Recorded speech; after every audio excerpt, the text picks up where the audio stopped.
Eto po, kung banatan ako nitong si Ted Pailon, akala mo hindi ko siya kaibigan. Aray ko. Namemersonal pa, napakasakit isipin, alam naman niyang may asawa ako, babanatan niya ako ng ganon. Aray ko. Pakatanga. So, pagkaibigan ka, hindi ka na dapat banatan. Ganyan po ang style Duterte. Kapag kaibigan ka, kaalyado, safe ka na. Aray ko. Pakinggan po natin ang minumutok ng bobo nating senador. Bumuelta si Senator Robin Padilla sa mga taga-media na bumibira daw sa kanya. Kabilang sa derecha ang pinangalanan ni Binoy ang radio anchor na si Ted Filon. Tila personal na raw ang mga banat sa kanya ni Filon na ayon kay Padilla ay kaibigan pa naman niya. Kung banatan ako nitong si Ted Filon, akala mo hindi ko siya kaibigan? Sa totoo lang, namemersonal pa. Akala ko ba, Robin, iyakin yung mga Gen Z? Di ba mga kababayan, mga karayuma? Sabi niya, ang iyakin po ay ang mga kabataan ngayon. Putang ina, Robin, ikaw ang iyak ng iyak. Aray ko. Ikaw ang iyak ng iyak. Nakakahiya ka naman. Si Pangulong Bongbong Marcos nga kung batikusin nyo araw-araw. Si Pangulong Bongbong Marcos nga pinagkalat nyo yung video. Si Pangulong Bongbong Marcos nga po mga kababayan, pinagbintangan nila buong pamilya adik. May narinig ba kayo sa Pangulo? Pinagbantaan na ang buhay? Aray ko. Anong problema mo kay Ted Filon, Robin? Kasalanan ba namin bobo ka? Robin, ang bobo mo kasi. Dapat hindi daw one-sided ang prosecution. Doon palang bobo na eh. Prosecution, anong gusto mo? Neutral sila kasama ng depensa? Huwag na tayo magkasuhan. Aray ko. Robin, kaya galit na galit sa'yo si Batman eh. Anong sabi ni Batman? Pare, pagod na ako. Bakit? Lagi na lang. Nagka-fraternity ako dahil kay Robin. Bakit? Anong sabi sa kubol? Bahala na si Batman. Aray ko. Aray ko. Biro mo, si The Batman naging bahala na gang. Tolong po. Marami po nagtatanong sa akin, Nyolo, bakit si Batman hindi po nakapasok sa Avengers? Aray ko. Nyolo, bakit si Batman hindi nakapasok sa X-Men? Aray ko.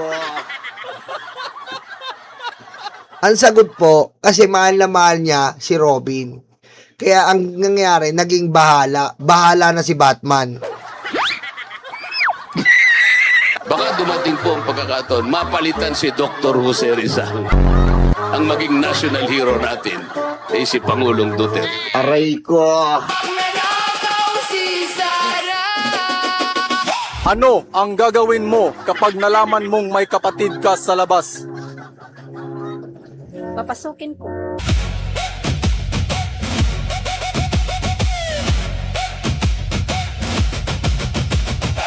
Katuto na naman kayo. Ayan ha. May sasagot na pa kayo. Dahil, di ba, bata pa kayo, magtataka kayo. Wala sa Avengers, wala sa X-Men, wala sa Fantastic Four. Di ba? Di ba? Wala si Batman. Wala si Batman. Kahit saan nyo po hanapin. Sa Marvel, wala, hindi siya kasama. Aray ko. Ngayon, alam nyo na. Dahil pinili niya maging bahala. Alam nyo na. Dahil nga, mahal na mahal niya tong si Robin kasi tanga nga eh. Aray ko. Di ba? Di ba? Oh. Naawa siya. Kasi nga, dapat talaga ang brief. Aray ko. Sabi ni Annabelle, tanga rin si Batman, nakalabas ang brief. Yun nga eh. Yun nga, eh, nakikita niya kay Robin eh. Oh, kita mo. Nakikita niya kay Robin, ginaya niya. Di ba? Silang dalawa lang, yung brief nasa labas. Kung di ba naman, Aray ko.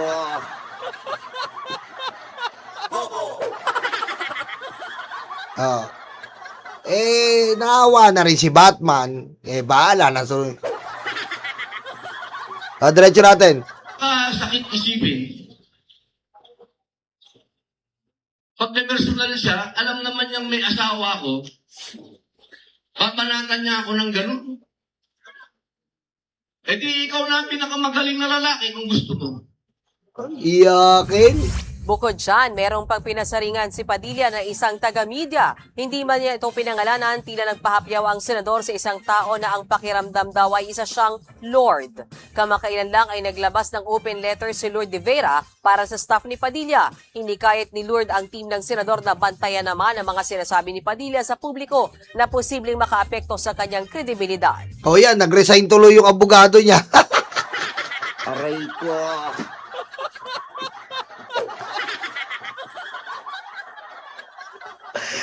Biro nyo po, nag-resign yung abogado ni Robin. Bakit?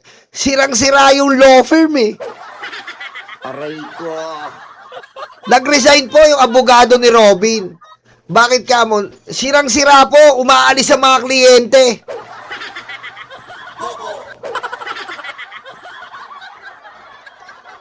Nag-resign po. Sabi, masisira law firm ko dito. Biro mo sabihan yung prosecution, one-sided. Aray ko.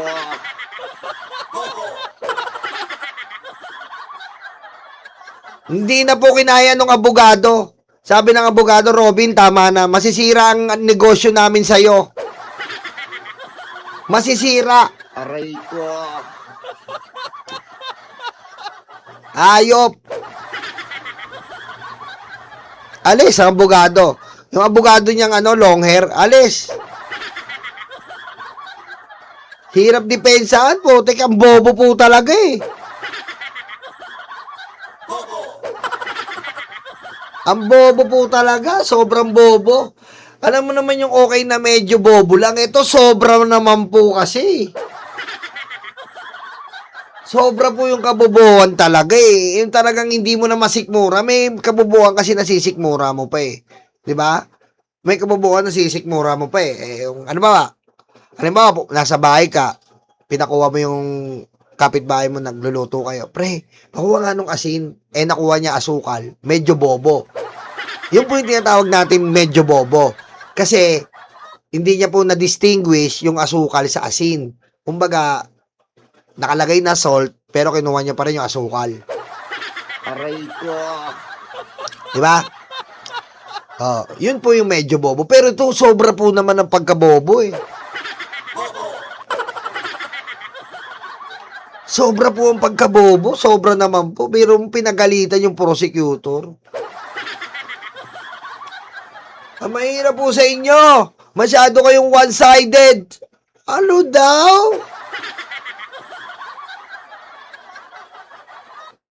Nasasaktan po yung hurado.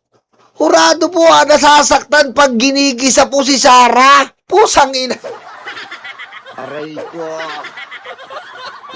Saan ka makakakita ng hurado? Yung respondent po. Ha? Hindi po maipagtanggol ng mga abogado niya. Yung hurado po. Nasasaktan. Sinabihan yung prosecutor. Ang mahirap sa inyo, masyado kayong one-sided eh. Aray ko. Tangin na niya, no? Aray ko. Meron pang isa. Ito, hindi ko kaibigan ito kasi yung pakiramdam niya, Lord siya, Lord. Alam Alam mo, galit kami sa mga Diyos-Diyosan.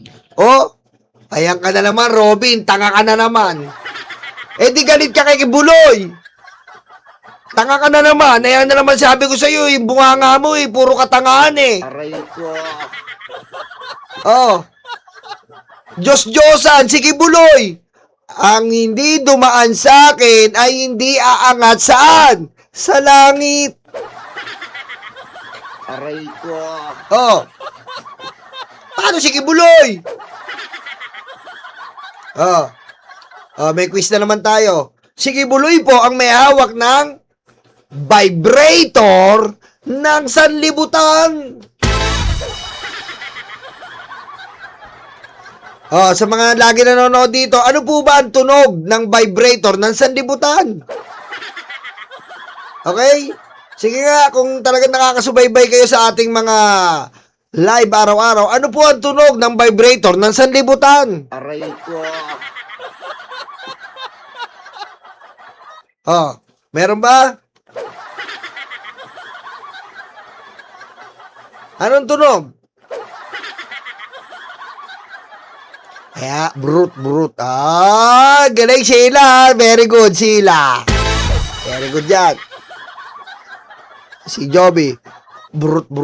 Ang galing Ang galing. Ayan, si Winnie Artos, brut. Ayan, ang galing. Aray ko. Mga bata, ang galing-galing nyo. Ayan Oh, ayan. Hindi, mali yok-yok, hindi tsug-tsug, brut. Yan. Yan, sabi ni Irmak, brut. Yan. Sabi ni AIU, brat. Ay, lobat yun. Aray ko. Lobat na po yan pag ganyan. Pag ganyan po talagang ano na, brat. Palobat na po yan. Pasensya na po kay AIU, palobat na yung vibrator. Ganyan yan. Pag lobat na, brat. Lobat. Aray ko. Patayin mo si BBM. No joke.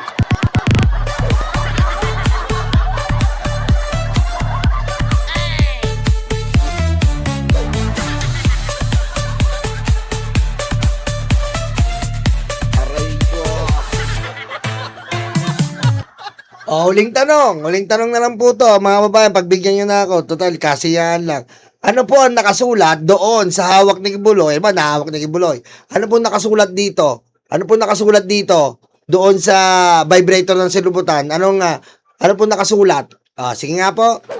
O nakakasunod kayo sa ating mga pag-aaral at ating mga teksto? Aray ko. Ano nakasulat? Ano nakasulat po doon sa vibrator? Tinuro ko na sa inyo yan.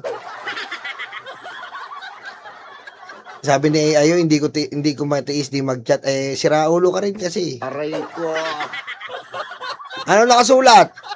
On, off, mali po. Mali, Joby, mali. Buo. Ano, nakasulat yung buo. Ay, wala na. Yung titi. Oy, Puji ko, bastos! Aray ko. Anong nakasulat? Bilis! Wala. Ang wala na hindi kayo nakikinig Pepe, bastos. Aray ko. Uy, umayos kayo ng comment, baka sabihin ng mga anak nyo, bastos tinuturo ko sa inyo.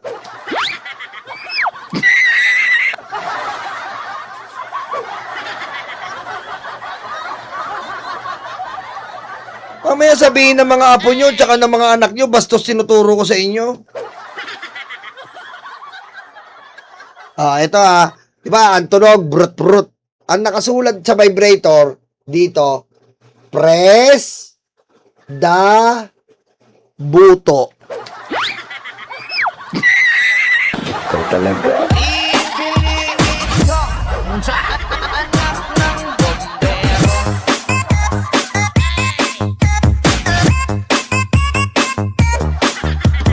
Guo Jia, Aray ko. 出席习近平。 Hallelujah! Diretso. Diretso natin. Kaya hindi kami naniniwala sa mga lord. Uy! Lalo na sa mga gambling lord. Uy! Gambling Lord, fake news na naman. Si Duterte, ang mismong nakipag-usap kay Atong Ang. Aray ko. Fake news na naman. Drug lord. Drug Lord, Michael Yang. Fake news na naman. Aray ko. Ipagpapasa Diyos na lang kita. Mga kapatid, O, yan po si Robin Padilla. Wala ang kakwenta-kwentang senador. Wala pong kakwenta-kwentang senador, mga kababayan.